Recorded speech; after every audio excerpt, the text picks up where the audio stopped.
Ohm's law states that V is proportional to I, where V is the potential difference across the conductor and I is the current flowing through the conductor. Let this be equation 1. To replace the proportionality sign by equality, we introduce a constant and write equation 1 as V is equal to Ri, where R is the constant of proportionality and is called the electrical resistance of the conductor. Let this be equation 2. The SI unit of resistance is ohm. The resistance R of a conductor depends on the composition of the conducting material and the dimensions of the conductor. To understand how the dimensions of a conductor affect its resistance, let us conduct two simple activities. Let's take two identical conductors of length L and cross-sectional area A. Place them side by side such that their ends touch each other, so that the length of the combination is 2L. The current I flowing through this combination is the same as that flowing through the individual conductors. The potential difference V across the ends of each conductor should be the same as they are identical and the same current I is flowing through them. The potential difference across the ends of the combination of the two conductors is 2V. The resistance of each conductor is expressed as R is equal to V by I. The resistance of the combination of conductors is represented by RC. RC can be calculated by applying the above formula for the combination. Substituting V by I is equal to R in the above equation, we get RC is equal to 2R. From this activity, we can conclude that resistance R is directly proportional to the length L of the conductor. Let this be equation 1. Coming to activity 2.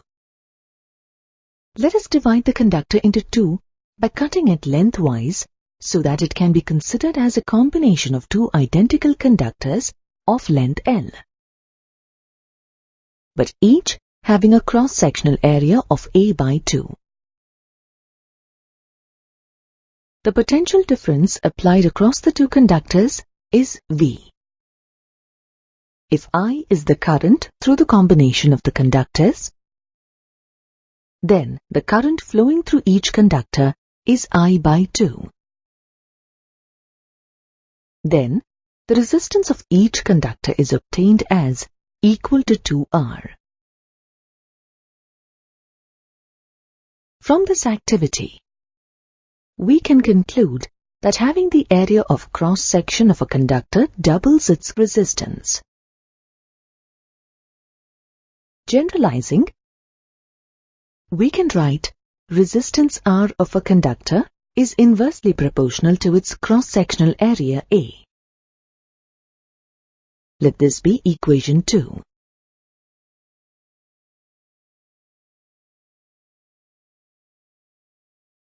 Combining equations 1 and 2, we can write resistance R is proportional to L by A. Let this be equation 3.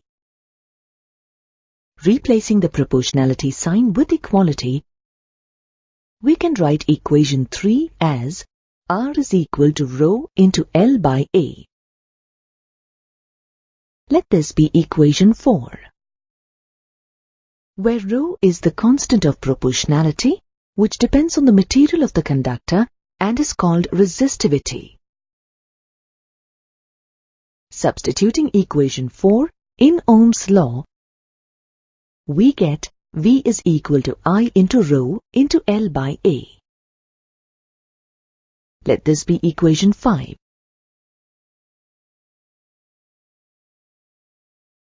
Current per unit area is called current density, J. Current density J is expressed as I by A, where area A is normal to the direction of the current I passing through the conductor. Let this be equation 6. The SI unit of current density, J, is ampere per meter square. When E is the magnitude of the uniform electric field in the conductor of length L, then the potential difference V across the conductor is expressed as V is equal to EL. Let this be equation 7. Substituting equations 6 and 7 in 5, we have EL is equal to the product of J, rho and L. On simplifying the above equation, we get E is equal to J into rho. Let this be equation 8.